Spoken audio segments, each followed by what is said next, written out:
오늘도 추수감사 특별 새벽기도의 넷째 날에 나오신 여러분을 주님의 이름으로 축원합니다. 여러분, 오늘 여러분과 함께 나눌 말씀은 예물로 감사하라, 예물로 감사하라는 그런 제목입니다. 오늘 본문은 히스기야가 죄악에 물든 유다 나라를 다시 회복시키는 중에 있었던 사건입니다. 유대 나라가 하나님 보시기에 저주를 받아 멸망할 지경에 이르렀습니다. 왜냐하면 히스기야의 부친 아하스 왕이 우상을 숭배하고 성전을 폐쇄하며 하나님 보시기에 갖은 악행을 다 저질렀기 때문입니다. 그 죄악이 점점 차올랐습니다. 적어도 어린 히스기야가 왕이 되었을 때 그의 눈에 비친 유대 나라는 풍전등화 바람 앞에 등불과 같이 그렇게 보였던 것입니다. 여러분, 꼭 눈에 보이는 것만이 전부는 아닙니다. 당장 나라가 망하지 않았다고, 사람들이 죽어나가지 않는다고 위기가 아닌 것은 아닙니다. 하나님 보시기에 악을 행하고 있다면 그것은 이미 카운트다운에 들어간 것입니다. 어느 순간 하나님의 진노가 극에 달한 순간이 되면 이스라엘은 돌이킬 수 없는 멸망의 구렁텅이로 빠져들게 되어 있는 것입니다. 얼마나 일촉즉발의 그런 위기상이었는지요.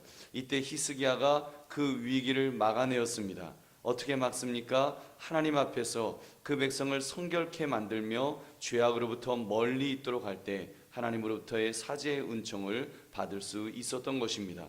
그때 명령했던 것이 예물로 감사하라는 것이었고, 백성들이 그의 명령에 순종하여 예물로 감사하는 장면이 오늘 본문의 내용입니다. 그러므로 오늘 말씀의 제목, 예물로 감사하라는 제목을 가지고 어떻게 하나님께 감사할 것인가를 살피시는 이 새벽 되시기를 주님의 이름으로 축원합니다. 오늘 본문을 보면 히스기야가 성전을 정화하였고 속죄제와 번제를 드린 후에 감사의 제물을 드리는 장면이 나옵니다. 얼마나 그 백성들이 풍성하게 드렸는지요. 들어온 감사의 제물이 너무 많아서 한꺼번에 감당할 수 없을 만큼 많은 제물이 하나님께 드려졌습니다. 오늘 말씀 31절부터 33절까지 우리 한번 같이 읽어보겠습니다. 시작. 이에 히스기야가 말하이르되 너희가 이제 스스로 몸을 깨끗하게 하여 여호와께 드렸으니 마땅히 나와 제물과 감사 제물을 여호와의 전으로 가져오라 하니 회중이 제물과 감사 제물을 가져오되 무릇 마음에 원하는 자는 또한 번제물도 가져오니 회중이 가져온 번제물의 수요는 수소가 70마리요 순양이 100마리요 어린 양이 200마리이니 이는 다 여호와께 번제물로 드리는 것이며 또 구별하여 드린 소가 600마리요 양이 3000마리라. 아멘.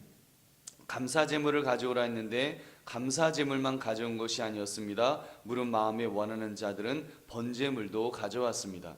백성들이 가져온 제물을 보면 그 종류가 다르다는 것을 알 수 있습니다. 크게 감사제물과 번제물로 나뉘어집니다. 감사제물은 히스기야가 가져오라고 명령했던 제물이지요.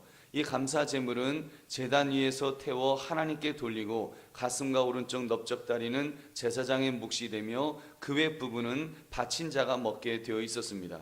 한마디로 감사제물은 하나님께 드리기는 하지만 바친 사람에게도 떡고물이라도 떨어지는 그런 매력이 있는 그런 제물이었습니다.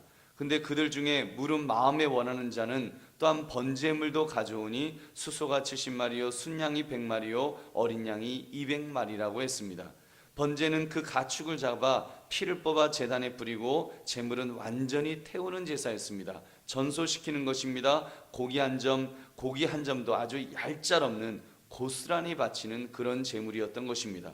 더구나 이미 히스기야가 백성들을 위하여 번제를 드렸습니다. 27절에도 있지요. 히스기야가 명령하여 번제를 제단에 드릴새 번제 드리기를 시작하는 동시에 그렇게 이미 번제물을 이미 다 드려졌습니다. 히스기야와 방백들과 제사장 그리고 백성들의 죄가 속죄함을 그렇게 받았던 것입니다.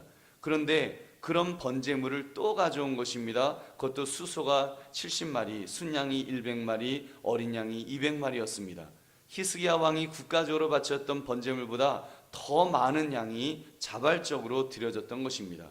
도저히 이해할 수 없는 일이 지금 이 사건 속에서 벌어진 것입니다.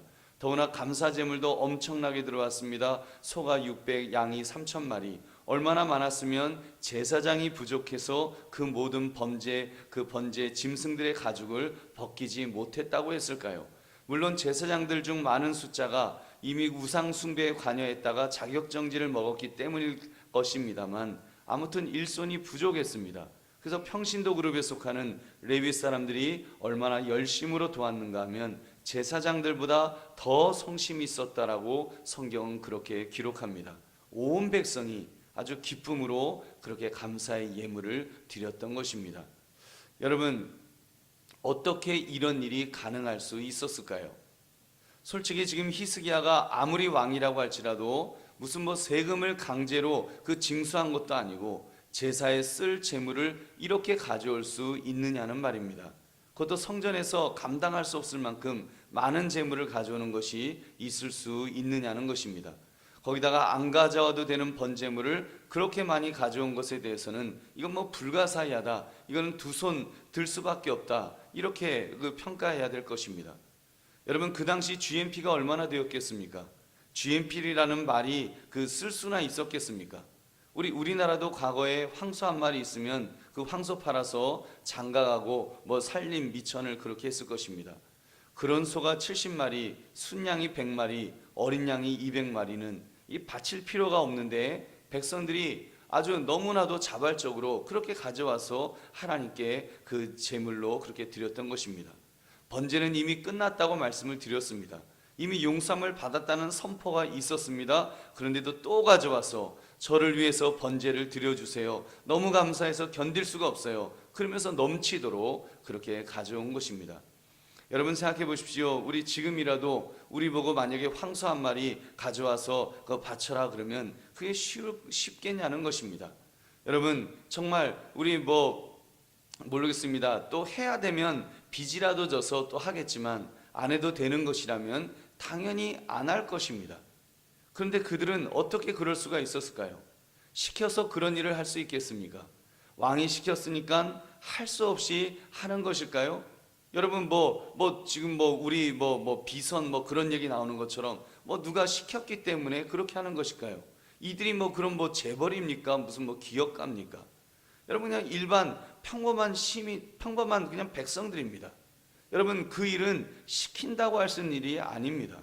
무엇이 그들로 하여금 기쁨으로 감사의 예물을 드리도록 만든 것일까요? 여러분, 따라하시기 바랍니다.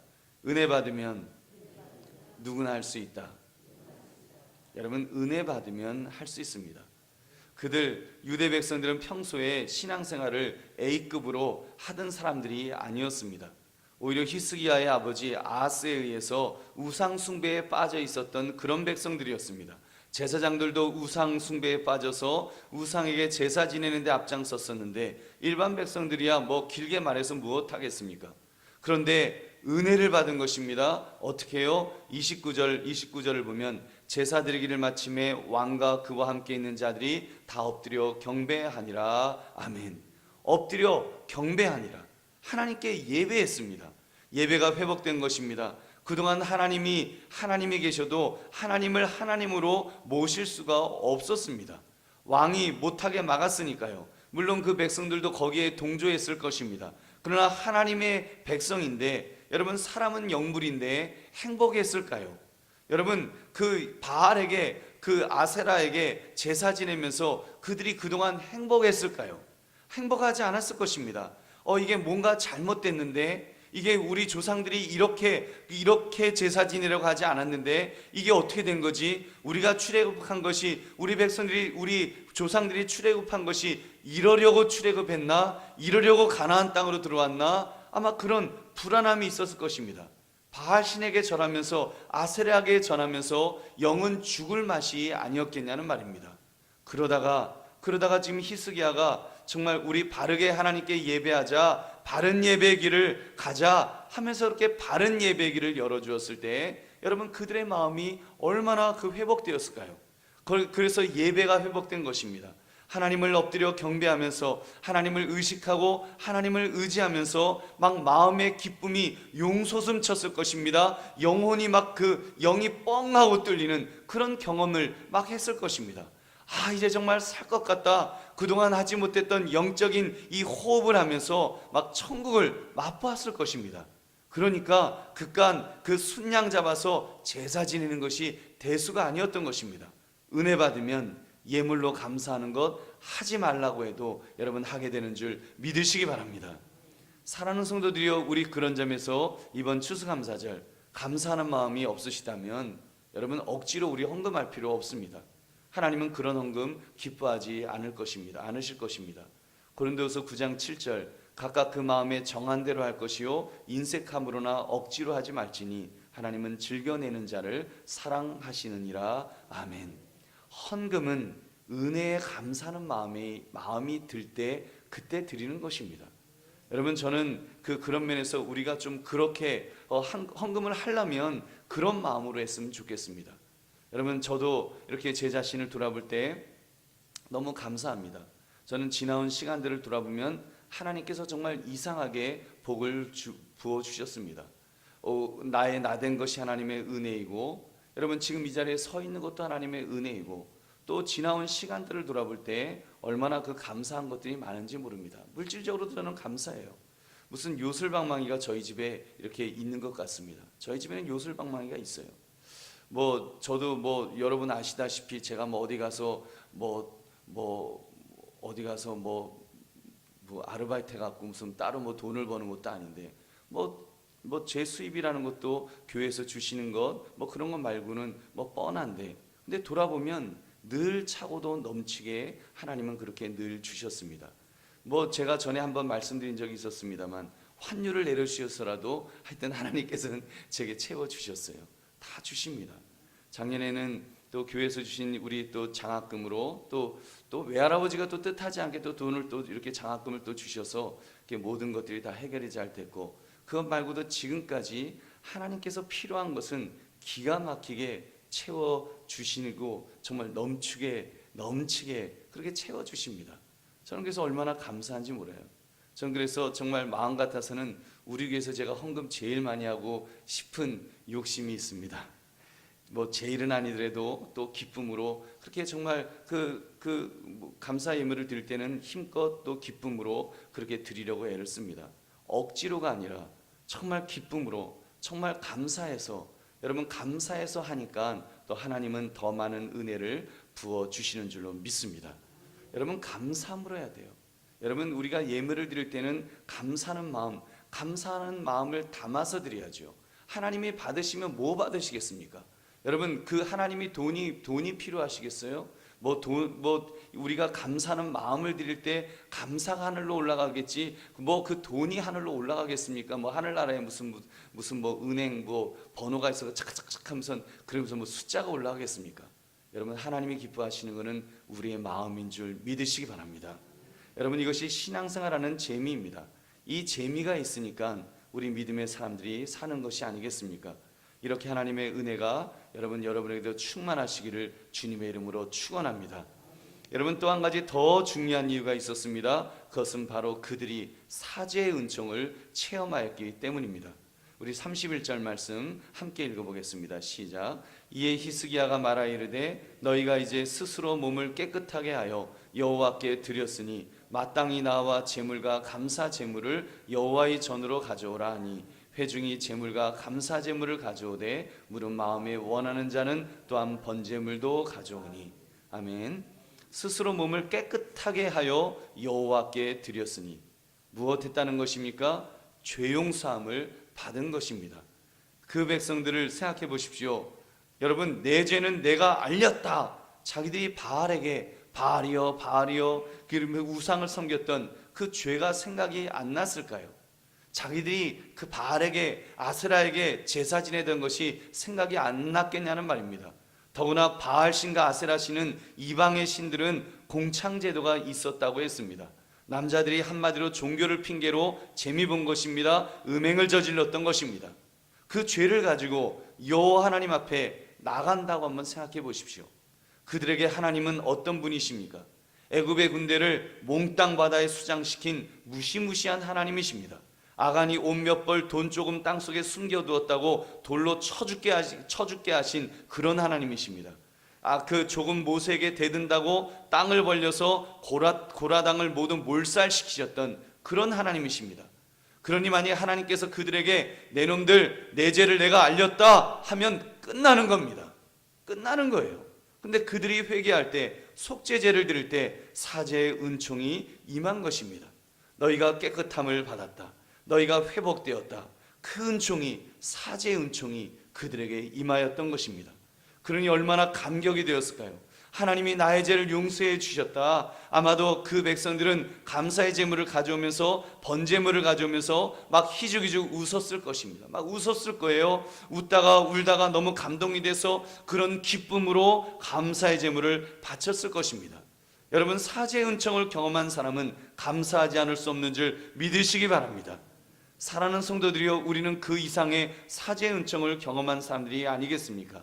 나를 위하여 하나님의 아들이 대신 죽으신 그 놀라운 은총을 우리는 경험했습니다. 아들이 대신 죽어주셨습니다. 그리고 너는 의롭다, 너는 내 백성이다, 너는 나의 것이다, 너는 내 자녀다라고 하나님께서 그런 은혜를 우리에게 베풀어 주신 것입니다. 여러분, 그 은혜가 이번 추수감사절에 다시 한번 깨달아지시기를 주의 이름으로 축원합니다. 그 은혜가 깨달아지면 여러분, 감사하지 말라고 해도 감사할 것입니다. 여러분, 이번 추수감사절을 맞이하며 다른 것 생각하지 마십시오. 여러분, 호주머니 만지작거리면서 얼마를 해야 되나, 아무개보다 적게 하면 창피한데, 그런 식으로 다른 사람 눈치 보지 마시기 바랍니다. 오직 이 한 가지만 집중하십시오. 하나님이 내게 베풀어 주신 사제의 은총이 내 마음에 감동이 있는지, 여러분, 그 희미해져 버린 은혜가 다시 느껴지려 하는지 여기에만 집중하시기 바랍니다. 우리가 돌아보면서 얼마나 나에게 하나님께서 물질을 이번 2016년에 많이 주셨는가, 우리 그것 생각하지 마시고 정말 내가 하나님에게 받은 은혜가 무엇인지, 그것이 제대로 깨달아지는지, 여러분, 그것만 우리 집중합시다. 그 희미해진 은혜가 다시 느껴지면 여러분, 그때 우리 감사하면 되는 것입니다. 여러분, 만약에 그 은혜가 느껴지지 않는데 그냥 억지로, 그냥 늘 형식적으로 하는 것처럼 그렇게 드려져야 된다면 여러분, 차라리 안 드리는 것이 낫지 않겠습니까? 우리 하나님께서 기뻐 받으실까요? 기뻐 받지 않으실 것 같아요. 만약에 우리 마음속에 정말 그 은혜가 깨달아지지 않으면 정말로 하나님 앞에 내가 받은 하나님의 은혜가 너무 큽니다 하면서 그 마음이 막 깨달아져서 그렇게 드려지는 그 예물을 우리 하나님이 얼마나 기뻐 받으시겠습니까? 기뻐 받으실 줄은 믿습니다. 또 더 부담 드리는 거 아니에요. 그 기쁨으로 드리세요. 그러면 또 기쁘지도 않는데 막 기쁜 척 하려면 힘들겠죠. 그러나 여러분, 이번 추수감사 우리 특별 새벽 기도를 통해서 그 감사가 회복되시기를 주의 이름으로 축원합니다. 여러분, 감사절 하나님께서 그렇게 해서 주신 것 아니겠습니까? 여러분, 우리에게 정말 하나님이 주신 그 은혜를 우리 가장 집중적으로 우리가 생각할 수 있는 때가, 1년 중 가장 심각하게 생각할 수 있는 때가 바로 감사절 이때 아니겠습니까? 여러분, 적어도 이때 우리가 그 감사하는 마음이 회복되었으면 좋겠습니다. 내가 받은 은혜가 정말 내가 처음 신앙생활하면서 제일 하나님으로 인해서 기뻐했던 그때, 막 정말 하나님만 생각하면 가슴이 쿵당쿵당 뛰어졌던 바로 그때, 하나님 앞에 나와서 막 부르짖어 기도할 때, 밤새도록 막 삼각산 그런 청계산 그런 데 가서 막 기도할 때, 그때 밤새도록 기도하고 돌아와도 막 마음이 기뻐서 피곤한 줄도 모르고 펄쩍펄쩍 뛰었던 바로 그때 하나님 은혜만 생각하면 너무너무 좋았던 바로 그런 때, 여러분, 그 은혜가 저도 감사절에 다시 한번 회복되시기를 주의 이름으로 축원합니다. 여러분, 그런 정말 하나님을 의식하시고 하나님을 의지하시면 여러분, 오늘날 우리의 삶이 좀 어려워도 괜찮습니다. 여러분, 정말 내 마음속에 지금 내 삶의 그 현실이 너무 어려워서 하나님 뭘 감사해요라고 그렇게 마음이 들 때, 정말 하나님이 우리에게 베풀으신 그 은혜가 생각되면 여러분, 감사하지 말라고 해도 여러분, 감사가 저절로 나오게 될 줄은 믿습니다. 특별히 이번 특세를 통해서 나누었던 말씀을 되새겨 보시기 바랍니다. 이렇게 감사하라, 예배로 감사하라, 찬송으로 감사하라, 그리고 또 기도로 감사하라, 그리고 오늘 예물로 감사하라. 여러분, 그래서 자꾸 내 안에서 이제 내일은 우리가 삶을 통해서 감사하라는 그런 말씀을, 생활로 감사하라는 그런 말씀을 나눌 것입니다. 그래서 자꾸 정말 내 안에서, 내 삶에서 감사가 회복될 수 있도록 여러분 집중합시다. 정말 이번 이 추수감사절, 이 특별 새벽기도의 이 기간, 적어도 이 11월 이 기간 동안에 자꾸 하나님을 의식하시고 하나님을 의지하시면서 하나님, 내가 정말 하나님 앞에 무엇을 감사해야 될지, 또 내 마음속에 정말 하나님을 향해서 그 감사하는 마음이 정말 뜨겁게 일어나고 있는지, 그 은혜가 뜨겁게 그 체험되고 있는지, 느껴지는지 여러분 내 자신을 돌아보시면서 정말 영적으로 그런 부분에서 민감해질 수 있기를 바랍니다. 그래서 참 감사가 회복되시는 그런 저와 여러분 되시기를 주님의 이름으로 축원합니다. 우리 오늘 말씀 생각하시면서 우리 함께 기도하겠습니다.